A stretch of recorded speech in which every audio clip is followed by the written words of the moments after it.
Good morning, everyone, and welcome to our webinar, which is a chat with postgraduate students from the Faculty of Medicine, Health and Life Sciences.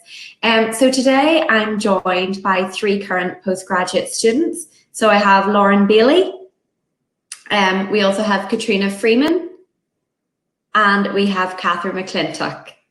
So the format of today's event is we're going to give you, each of the students is going to talk you through an overview of their journey into postgraduate study and how they're getting on at Queen's so far.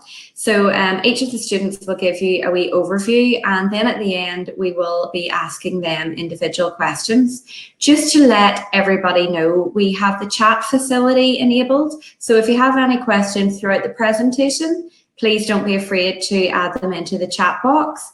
We also have Patricia Minnis from the Faculty of Medicine, Health and Life Sciences. And as we go through the presentation today, Patricia will be answering any of your questions within the chat box. And then at the end, anything that's specific to the three students, we can ask them. So the webinar today will last approximately 50 minutes. And we'll start with Lauren Bailey. So Lauren is undertaking the MSc in Ecological Management and Conservation Biology. So I'm now going to pass over to Lauren, who's going to tell you a bit about her journey at Queen's.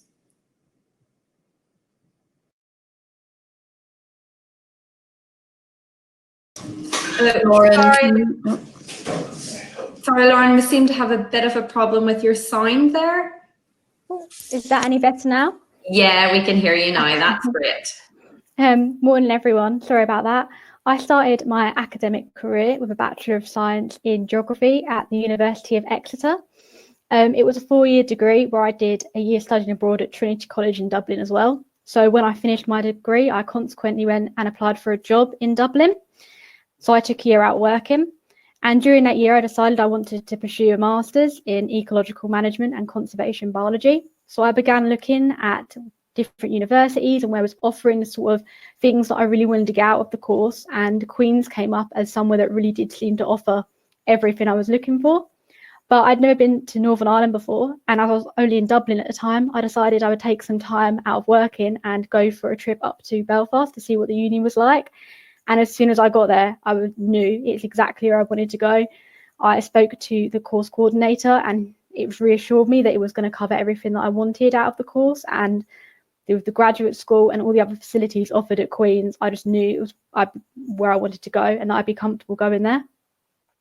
So after my year of working, I then came to Queen's, and I've really loved my time here at Queen's. There's been so many opportunities, just both on my course and through the graduate school, which I think is one of just the best facilities at Queen's. I think we're just so lucky to have the school and the courses that they offer there.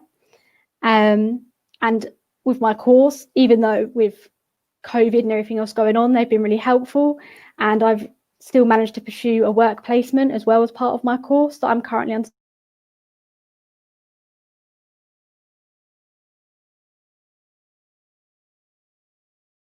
taken at the minute. That's great. Lauren, you tapered off there a wee bit at the end, but hopefully everyone was able to hear you again. So what's quite interesting is obviously you're originally from the south of England, is that correct? Yeah, the southeast, down in Kent. Okay, so then you've came as a student, and you said there then you took a year out and you done some work in Dublin.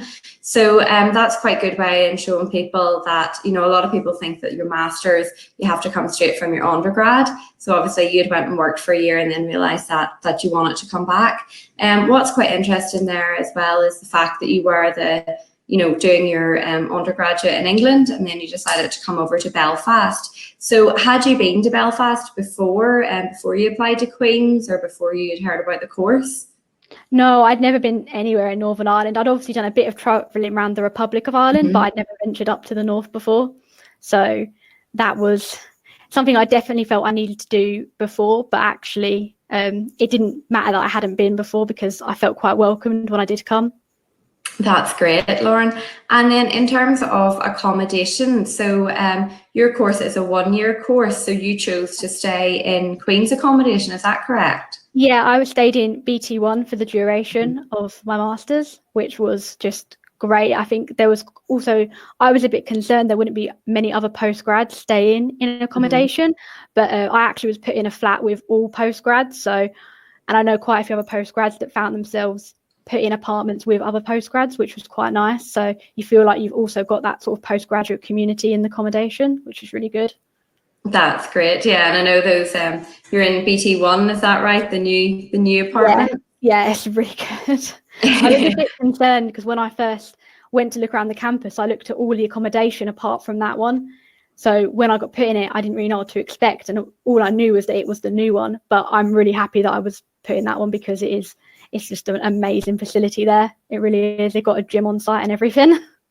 And then I know you may have had a conversation before, and we've chatted a lot about this, but if you don't mind just telling everyone listening, in terms then of I suppose the pull to come to Queen's, or why, having studied in England, having worked in the Republic of Ireland, what really was the pull to come to Queen's for you? Well, when I was looking at master's courses, I was only really considering Russell Group universities because that's where I'd studied at my undergrad, was at a Russell Group, and I knew I wanted to continue with that sort of level of teaching and the sort of standards that are set at a Russell Group. So then it came down to finding the right sort of course that was going to work for me, and there was a few quite specific things I wanted a course to deliver on, and I just felt that what I was reading online about Queen's really was going to offer me that. But I think when I actually got there and finding out about the graduate school and that sort of facility, it wasn't something that I'd seen really at many other universities, and not quite in the way of the support and the extracurricular stuff that the graduate school does offer. I just thought that was so amazing, that really was sort of the cherry on top. Great. And then in terms of the course itself, was that so you touched on that before, that was a bit of a factor as well? Yeah, definitely. I wanted a course that was going to help me with a lot of like the field surveying skills that I needed. And also I feel like a really big bit of my course in particular is getting those sort of career skills. So we had different field courses and different lectures with people that work in different areas of conservation ecology, and they would come and talk to us, or we would go and visit them. And it really helped. Like, I know I really enjoy what I study, but I don't necessarily know what job I want. And I feel that my course definitely gave me like a wider perspective on the sorts of jobs that I could pursue after my degree, and it's helped me narrow down what I'm interested in quite a bit. So that was really important. That's great. And so at the minute, you chose to do a placement. Is it a placement with your course? So I know even though during the current pandemic, you're still able to undertake your placement. So do you want to tell us a wee bit about that? Yeah, sure. So on my course, you have two options. You can either do a research project as your final placement, which is very much like a dissertation. You go and collect data and you analyse it and then you write it. Or you can do a 3-month work placement where you undertake a bespoke piece of work on your placement that directly helps your colleagues. And then you get a month in August, it's going to be, where you get to write it all up, and also the other skills that you got, which was, again, a real big important factor for me in choosing this course, because I wanted to get those like hands-on work skills. So I sourced my placement myself, but there was quite a lot of help and support from the course itself, and we even have a dedicated work placement officer that we can talk to. So we get given plenty of opportunities to find work placements, not just in Northern Ireland, but actually globally as well. There's quite a lot offered. And then you sort of go through the process of getting a three-way partnership between the uni, yourself, and the work placement, so that you're supported from all angles, really. Okay, and you're so you're back home in England at the moment, then? Yeah, undertaking your placement from a distance. Yes, all remotely from my living room. That's great, Lauren. It was great to hear from you. We'll get you to join us again at the end, just so we can ask you any specific questions. But for now, thank you. Thank you very much. So if I could now just introduce Katrina, and Katrina's going to give you a bit of an overview about how she came to Queen's. So hi, Katrina. Hello. So I am actually a medical student at Queen's, and I have done 3 years of my medical studies before I started my master's. And the way I got into the master's was that there's a program at the medical school of taking a year out and completing a science degree. So that's kind of my journey so far. The reason I chose to do my master's at Queen's was first of all because I had a choice between the bachelor's and the master's offered were just of really high quality, and of course I had a look at the graduate school as well and the programs they had, and I just felt like I would, even though I would be coming from not even completing my bachelor's completely, but I would not feel, and I didn't feel like I was sort of an outsider. I felt very welcome, and kind of the transition was really easy. There was a lot of resources. So my future now is then, after completing my master's, to go back to medicine and finish my 4th and 5th year. So yeah, my time at Queen's really has just, both as a medical student and more importantly as a master's student, has just been, I've just felt supported. I've felt like, all the skills that I needed to gain going from that bachelor's level to master's level. There's been support there. There's been workshops. I've undertaken a workshop at a graduate school for leadership and for writing skills and reading skills. And I can honestly say that after these, and even this has been in lockdown, and even after these workshops, I've gone away and I've just written, pages, because they just really tell you what to do and what skills you need. So, as a graduate student, I would say that Queen's was definitely the right choice for me. That's great, Katrina. Thanks very much. So obviously you're quite slightly different to the other students in that you're doing the medical degree and then doing the postgrad as your intercalated year. So what was the rationale really for you to do the postgraduate? So as a medical student, in your intercalated year, which is the master's, you get to focus more on a particular topic of interest, which for me is research, which is why I'm doing the master's in experimental medicine. And at Queen's, actually, I was quite familiar with the research centres, and it was mentioned before that it's a Russell Group research university. And to me, it was really quite obvious, that this is the case, because the research centres are really quite impressive. And they do some cutting edge research in the centres that I'm working in. So that is why I chose to do it in general, the master's, because I just had this backdoor, this amazing research centre, and at Queen's because the research that I wanted to expand my knowledge on was just so easily accessible here. And then do you think during the intercalated year, has that helped you kind of decide your future a bit in what areas you want to specialise in? Certainly. So I wasn't sure whether research was for me before starting this, but now I'm definitely thinking that I'm going to take my career in direction of research. I'm definitely planning to do a PhD at some point. My supervisor is offering me a PhD, jokingly, but I wouldn't mind.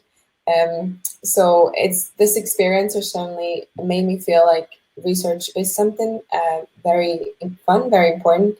And of course, it's not for everybody, but it has been partly due to the experience of this degree just being so kind of well organized, and the support that I haven't felt like being put off, basically, the research. That's great. And then you're actually a European student as well, so you're back home at the minute. So yes. How has that been for you? Or what stage are you at in your course, or how are you dealing with that? So yeah, I'm from Latvia actually, so I'm talking from here, and the lockdown sort of support has still been there. There's very much been engagement from my supervisor, from the degree coordinators, and from the graduate school at various different opportunities. So I've currently started writing my dissertation, which I'm going to submit in September. And there is a continuous support, throughout, and resources. If I need anything, I know who to contact for that support. That's great, Katrina. Thank you very much for your input. And again, we'll be asking you back a wee bit later just to chat through and take some questions from the audience as well. So thank you. Thank you. So now, so our final student is Katherine. So hi, Katherine. So if you don't mind, again, just like the other two girls, if you can just give us a bit of an overview of how you came to Queen's and how you're getting on at the moment. Hi, I just want to double check that my screen's working okay. I hope it is. So my name is Katherine and I'm a Northern... Yeah, Katherine, we can see you perfectly. Thank you. So I'm a Northern Irish student. So originally I did my undergrad over at Heriot Watt in Edinburgh, and in Scotland the degrees over there are 4 years. So it's that little extra year that I think when you do your undergrad at Queen's it's only 3 years. So I loved my time in Edinburgh and I really enjoyed being away in somewhere brand new and exciting. So I did my degree in biological sciences. However, when I finished, I definitely knew going into a master's was something that I was destined to do. So I chose Queen's because I was looking forward to doing a little bit something extra. I knew Queen's was a Russell group, so I was really wanting to do my master's in a high reputation uni for experimental medicine, which is my course. I fondly remember when I was studying biological sciences, especially for my undergraduate degree, when it came to reading research papers, I was reading research papers from my current supervisor at the minute and other people in the experimental medicine team. So it was quite an honor to go then and work in lab groups within those people's groups that I've been admiring for years. So that's been exciting. So I have been enjoying Queen's and trying to get the most out of my time here. So especially I found the graduate school has been a really high benefit. I think Katrina was mentioning that they offer a number of courses, they offer classes, and they offer sort of discounts on different things like learning languages, doing sports. They've been aiding me in trying to join different clubs and things like that as well, which is quite something I never thought people as postgraduate students would do. So I really I would recommend to Queen's definitely to continue. And through my course, I really wasn't sure when I started where I was actually going to direct my future towards. I know when I applied online, it originally said that a lot of people who do this master's go on to do research, other people go into private industry. I would have been one of the people that literally 9 months ago would have sworn that I would never ever go into research, and now currently I'm signed up to do a PhD at Queen's, and that's going to be continuing for the next 3 years. So I'm really excited about the opportunity to stay on in the building that I've been doing my master's with. I'm working with some new people and people that have actually taught me throughout my course. So it's been a really good opportunity so far, and I hope everyone else would think so as well. That's great, Katherine. Thanks so much for your input there. So some quite interesting points that you've brought up. So I know you've mentioned about the graduate school. So you and me had been chatting and you were telling me you were doing a degree plus with the graduate school. Is that correct? Yes, I am indeed. So it's been quite a nice opportunity. I know there's a number of different ways you can do a degree plus. They offer, if you do volunteering, they have volunteering schemes within the graduate school for, I think there was one about building houses around the Queen's area. They can do it through sporting achievements, but unfortunately for me, I am not the sporty kind. So they offered something interesting where they do the language school. There's literally hundreds of different languages. I have friends that are learning Turkish, Portuguese, Spanish, and I personally chose to do French. So they offer it at a discounted rate. It is an opportunity where other people from the public as well, like friends and family, you can bring along as well. But that requires a little bit of extra cost. But for Queen's students themselves, it's really cheap. I think it's £20 for 10 weeks of classes. They are all taught in French, which was quite a shock, but surprisingly really quite enjoyable. And it's really nice that it's such a relaxed atmosphere. To get the degree plus, I remember you have to go to 7 out of 10 classes. So there's no pressure if you are stressed about uni work and you want to take a week off, that's completely fine. And as well as there's actually no exams or anything like that. So it's literally just a fun opportunity to learn something new. And of course, if you enjoy it so much, like I know next year, I'm going to try and do another band level up in French. And hopefully the next 3 years, I'll do the same thing as well. So that's exciting. That's great, yeah. So just showing how the graduate skill can offer something extra. So as well as supporting the likes of Katrina with the writing skills and the leadership courses, it's good to know there's some things that you can do as well to brush up on your personal skills and that are a bit more fun as well, not always related to your degree itself. So one of the other things then that you touched on there was the PhD. So in terms of your future, then you see you've been selected to do the PhD, and that's the kind of path that you'll be going down through. So we'll touch on that a wee bit later. But what was quite interesting was the fact that you said, 9 months ago, you said, "Oh, a PhD is not for me." You didn't see yourself, and now you're, that's the route you're going to go down. So how did that bit come about? How did you go from PhD is not from me to this is something I'm interested in? Well, ironically, so the first presentation, sort of master's courses don't require exams. I hope I don't generalize there. My master's course did not offer exams. So they have oral presentations and hand-in work.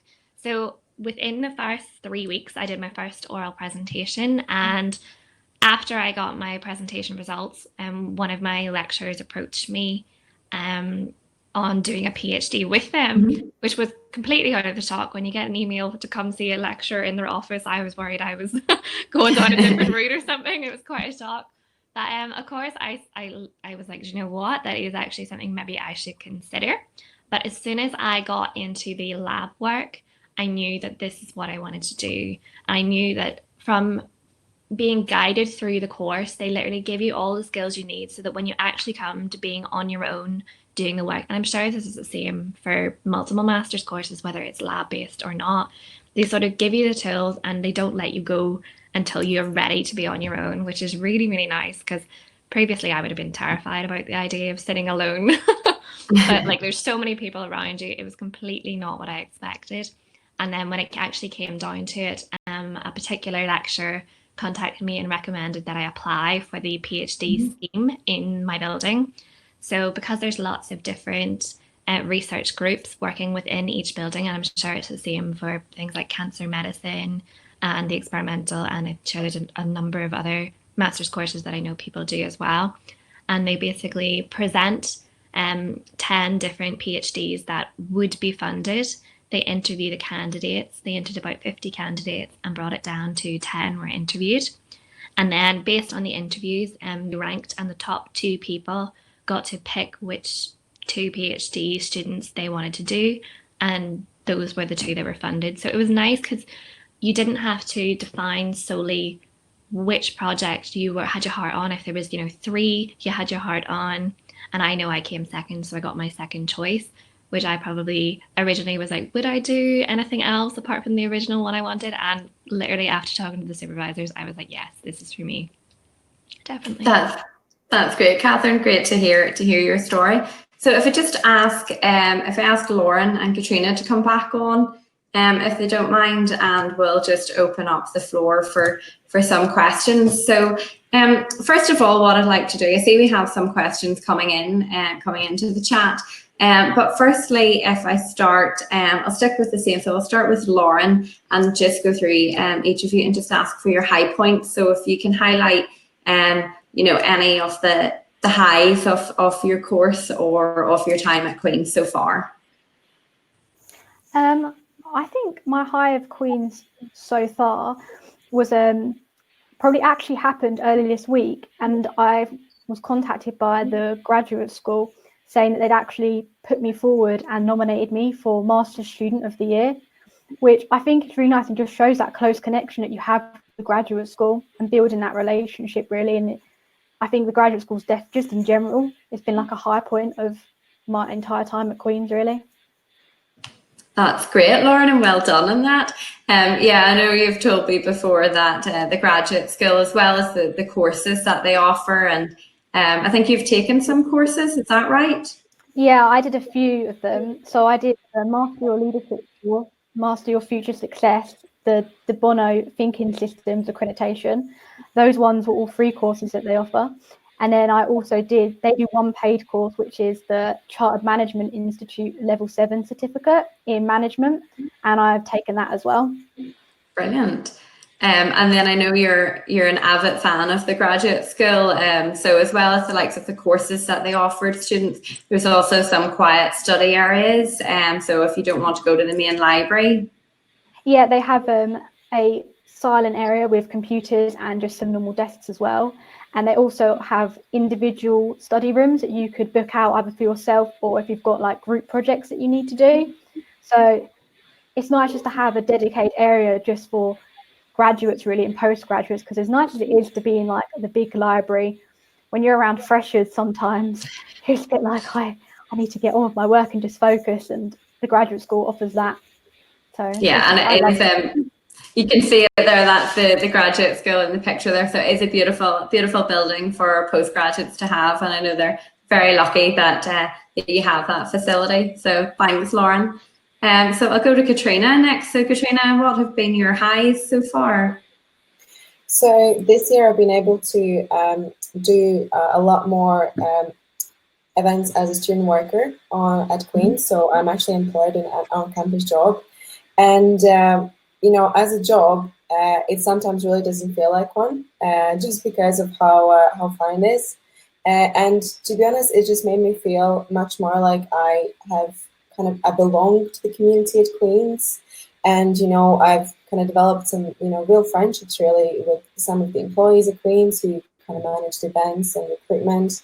And I've gotten to know more people. And so, yeah, I think that's been my highlight. That's great. Yeah, so for anyone that's listening, Queen's actually offer, well, obviously at the minute we're not on campus, but we do offer jobs out to our students. So I know you've been instrumental, Katrina, in taking people, helping us with the likes of Open Day, and also taking potential students round on tours. So I know the likes of Lauren, you came on a tour before you actually joined Queen's. So I suppose that a few people will are interested in terms of, can you study a postgraduate and still work? So I think especially with you doing the intercalated degree in medicine, that shows people that, you know, it is about the work-life balance, and there is, as well as study, there are times that you can work, and at Queen's I suppose we can help you with that in terms of the ambassador roles and the jobs that have been offered. So Katrina, thanks for your input for that. And then Katherine, what's been your highlight? Honestly, I think it's quite hard to pinpoint one, but I think one of my highlights definitely would be the opportunity to do the French language. I thought it was just something really, really, really fun. But as well as within my actual course, they provide so many different types of lectures. I remember notably we had a lecture where they had patients come in who suffered from diabetes and cardiovascular disease, which is what I was studying.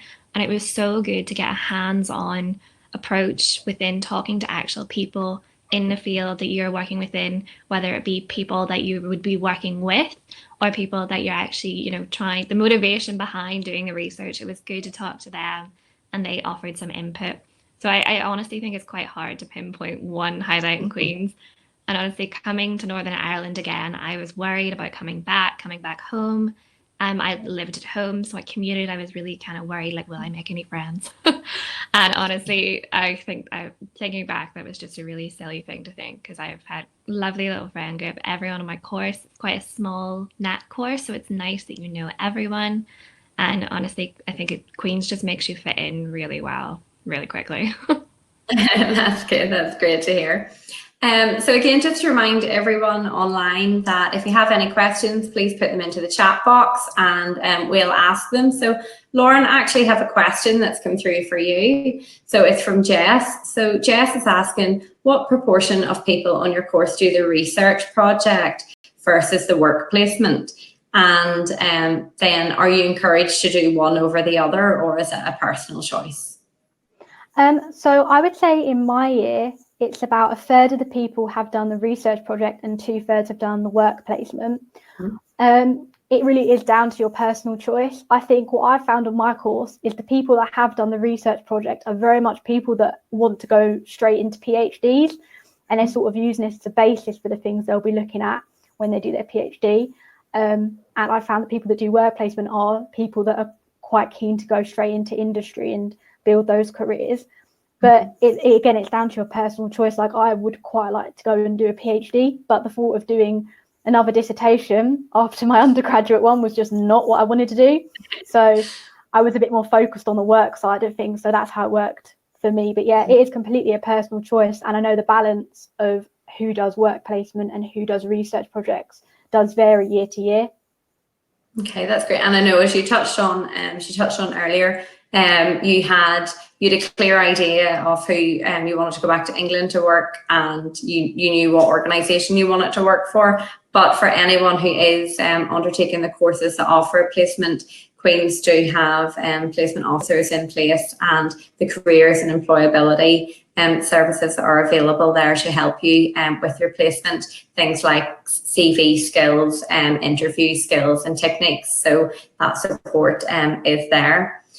So again, any questions, don't be afraid to send them in. Just to touch, so we've touched on the highlights, of which there has been many, but now I would like to touch on, I suppose, if we look at, has there been any downsides to your course? Or, you know, obviously hindsight's a wonderful thing, but is there anything you would do differently? So I'll start with Lauren, if you don't mind. So it's not something so much I could control, but in my first term, I actually got really sick and ended up in hospital and having to go between student accommodation and back into hospital for more tests, and being away from home. It was quite like a scary time, especially because it was right at the beginning of the year. So I wasn't really sure what support system would be in place, but luckily Queen's was just so hands-on. They drove me to all my appointments at the hospital. They would come and check on me, or because I wasn't able to go out and get my own food, they'd go shopping for me. And it really took that like pressure off living away from home and being so sick. Queen's were just so amazing, really. So although it wasn't a good time for me, I definitely felt like supported. But in hindsight, I just wish I hadn't got sick, really.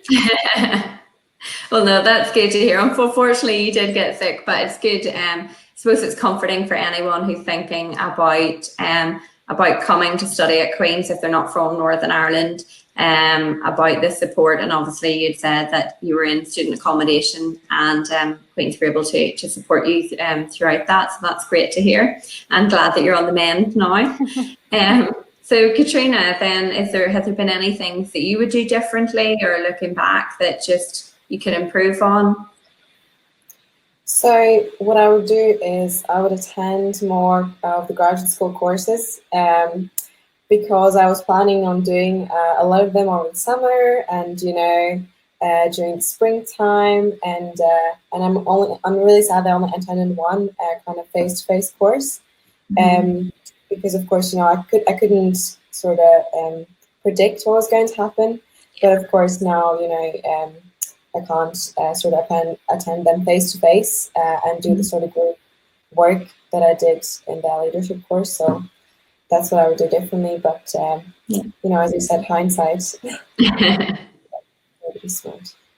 Yeah, so that's good advice to anyone that's starting their postgrad this September or later on in January, to make the most of the benefits from the graduate skill. Yeah, that's great, Katrina. Thank you very much. And finally then, Katherine, is there anything you see as an improvement, or anything you would do differently? Honestly, I think one of the main things is I would worry less.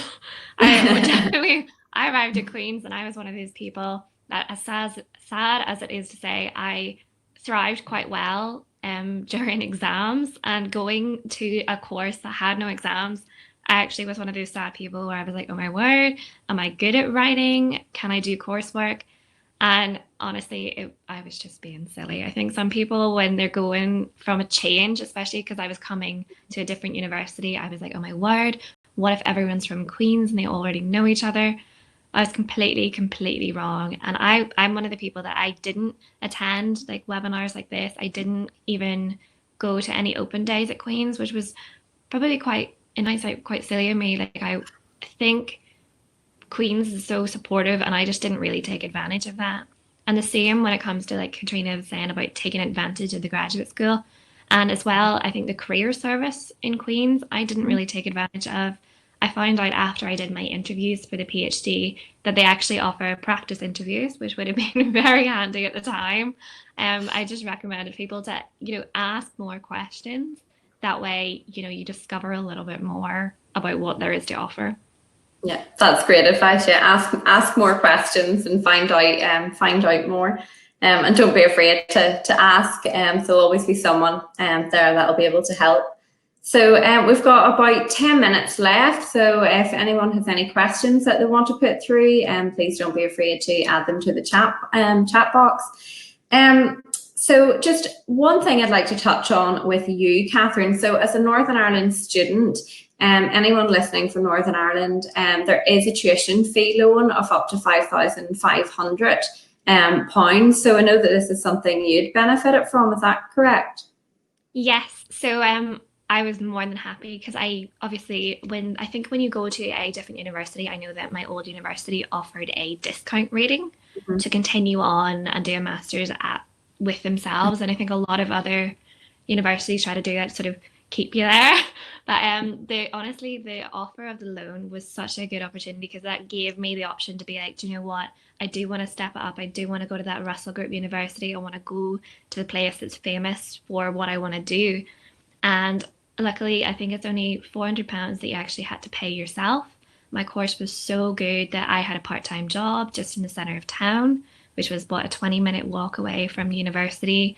I worked at the weekends. I'm one of those people, I'd never really do uni work at the weekend. I'd like to keep it very, very separate, which I know a lot of, even in my undergrad, I wasn't able to do that. It was sort of very full on, but the way it's organised in Queen's, you can work, you can have the loan, so it's it's a big weight off your shoulders without having to worry about it. So it honestly was like really, really good benefit. I think people should definitely take that opportunity.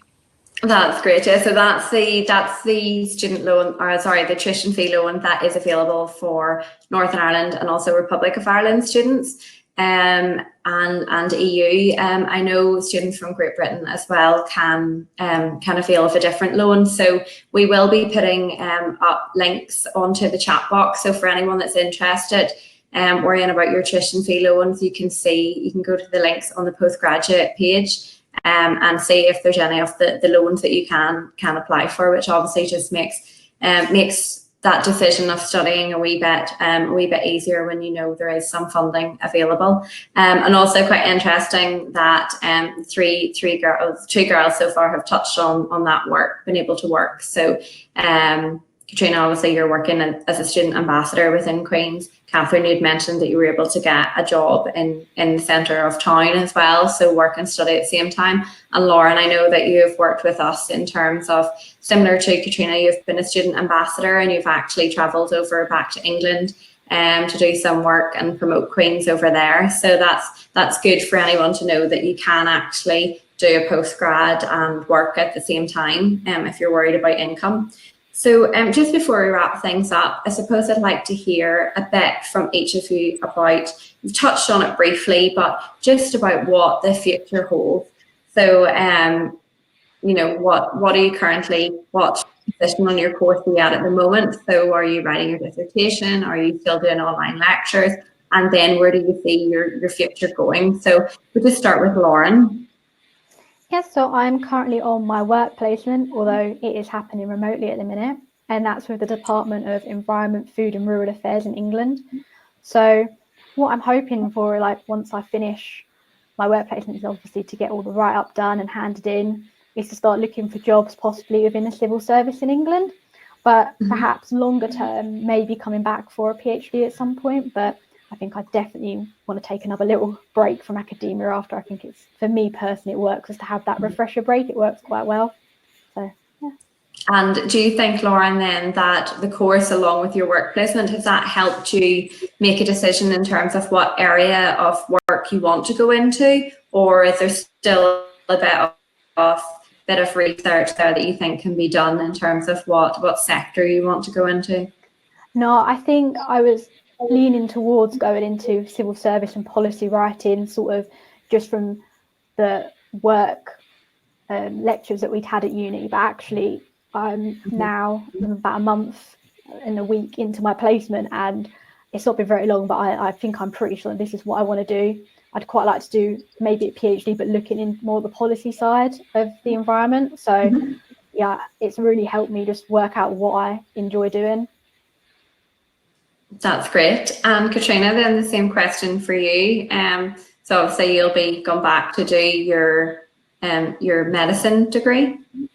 Absolutely. So I will be starting back medicine in August, but I've already talked to my supervisor, and because my lab experience was cut short, I will definitely be going back and keeping in touch with him. And he's been forward coming enough to sort of extend this invitation to me. So I will be finishing the next 2 years at Queen's then, and after that I will be going to foundation doctor years. But kind of long term as well, I definitely think I will be doing a PhD. Where are we doing that? Who knows? But when I start thinking about that, I will consider Queen's and the people I've kind of gotten to know here. That's great to hear. And then again, has doing the intercalated year, has that given you more of a vision in terms of what you want to specialise in, or are you still open to options? I'm keeping my options open for now, but what I have learned is that certainly in research, as Katherine mentioned as well, you never know what topic is going to pique your interest. And, before going in, I would have thought that cardiovascular research, which is kind of what I was doing a project in, I'm not sure if that would be something for me, but actually I've come out with thinking, actually, no, I really, really like this. So it's just giving me that sort of a wider perspective, I suppose, of being able to see that a lot of different things could actually suit you. That's great, Katrina. Thank you very much. And finally, Katherine, then. I know you've touched on the PhD, but if you want to go into a wee bit more detail then about the area and where you see yourself. So when I did my undergrad, I specialised my dissertation at the end on cardiovascular disease, which then coming to Queen's, my eye was drawn to doing cardiovascular disease with diabetes. So I thought that was definitely something, and don't get me wrong, I absolutely love that area. But when it came to picking the PhD, I'm going into a completely different field, which I have never even remotely studied before, which is acute respiratory syndrome, which ironically is quite relevant with COVID, obviously. And I think it's nice to know that, say, if you do like a research-based project, this doesn't have to be the field that you want to do your entire PhD degree on. And obviously I've asked my supervisor that I'm currently with and that the one I'm going on to go do my PhD with, I've asked them, does this mean I now have to go into academic research in respiratory diseases? And by far that is not the answer. Everyone says you can move around, of course. It's really easy because it's all about your drive to learn yourself, which is something I've always been quite driven to do. I find it quite hard to learn something when someone tells you to do it, whereas I think science, and especially the whole school of medicine and biosciences, you get the opportunity to basically explore for yourself, which is a really, really nice opportunity. And given that we're currently not in a labs at the moment, it's been so nice that like my supervisor groups, we still meet weekly online. Really, really nice. The postdoctorates are there to support you as well as your supervisor. So you have almost like a wee research family. And I know that this is the same case for all other sort of types of MSCs between the cancer research and experimental research. So not only have I got the opportunity to do research work, but at the minute, because I've now got no more assignments until my dissertation due in September.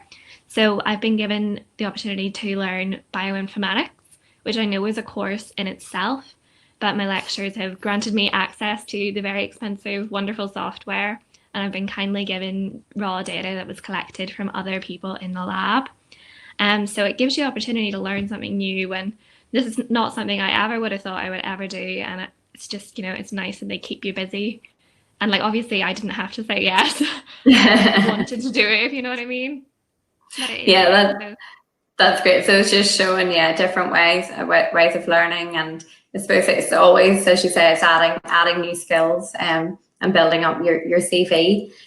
So just before we finish up, just one going to go do a round robin of what advice would you give, what short piece of advice, or what would you say to anybody listening to this right now who's thinking, will I do a PhD? Will I not do a PhD? So they're in your shoes in terms of where you were this time last year. So Lauren, what advice would you give? I think that there's nothing to lose if you do it. I think the amount of like experience and friends that I've made doing mine, I just grab the opportunity with both hands and go for it. Throw yourself in, take every opportunity that you can, say yes to every experience you can have. Like, I love my time at Queen's. I couldn't recommend it enough to people. That's great, Lauren. Great advice, of course. Thanks very much. And Katrina? I'd say, you definitely are not going to lose anything by doing it. And in fact, I've often learned, and certainly this year has taught me, that you never know what you will get out of the experience. I went into this year just wanting to learn a little bit more about research. And, the sort of academic and professional skills I came out with, the networking, the contacts, and even sort of more confidence in myself. It's something that I did not expect to get, but I'm really happy I did. So yeah, just giving things a chance, I guess, is my advice. That's great. And finally, Katherine? Well, what I would say is, you don't have to be defined in, I want to do a PhD because I want such and such job afterwards. Like, I'm still really open. Like, I look at the fact that I'm going to do a PhD as an opportunity and also as a job because it is funded. I see myself, I know people are like, oh my word, another 3 years, but obviously you can leave after 1 year if you realize it's not for you. Not that I'm planning to do that at all, but you can do that, and then you will still get an MSc in research as well. So you're not losing out in taking that gamble to go for it. But it's the fact that I know when I'm finished, I know I'm going to be really proud of myself that I actually achieved that as well, especially coming from, like, even I remember when I was doing my A-levels, I wasn't doing very well. And then suddenly I think I sort of thrived the more I continue through university study. And the fact that I can either go on to, do academic research and hopefully, one day aspire to be a professor. But also, if I do my PhD and I suddenly turn around, do you know what? I want to go into private pharmaceutical company, private biotech companies. Like, there is still that option. Like, you're not just guided along one route. Like, I know that I'm not the same person that I was, 5 years ago when I started my undergrad. And I know in 3 years, am I going to be the same person? No, but I know that I'm going to have narrowed down that field just like a little bit more. So it's definitely, I think it's something that everyone should consider because, what have you got to lose? And it's fun. So that's some great advice from all three students there. So yeah, just don't be afraid that by taking on the masters you're going to get pigeonholed or sent down one route. Just keep your options open. And I think the real message coming through there is really to go for it. It will only add to your CV. It will only add to you personally in your personal development, and was touched on. It'll just help you really see what you're interested in and where you want to go with your career. So just before we finish up, I'd just like to let everyone know that you can find out more information on our website, qub.ac.uk, and there's a dedicated postgraduate section up there. And we also have an array of postgraduate events coming up over the next couple of weeks. We have, for example, an interesting event taking place on Thursday night this week. So if you go onto that website, you can see our range of events. They're all for free, so please sign up and find out as much about Queen's as you can before making your decision about studying. If you have any questions, you can contact us on student recruitment at qub.ac.uk. So some of these links have been put into the chat box. So any general questions or inquiries, please send through to student recruitment. And then if you have anything subject specific, so relating to the faculty, so medicine, health and life sciences, which is referred to MHLS, don't be afraid to email askmhls@qub.ac.uk. And Patricia, who's on the line with us today, she'll be able to get back to you. So before we finish up, I'd just like to thank Lauren, I'd like to thank Katherine, and I'd like to thank Katrina for their time with us today. And thanks everyone for tuning in. So thank you. Thank you. Bye. Thanks. Bye.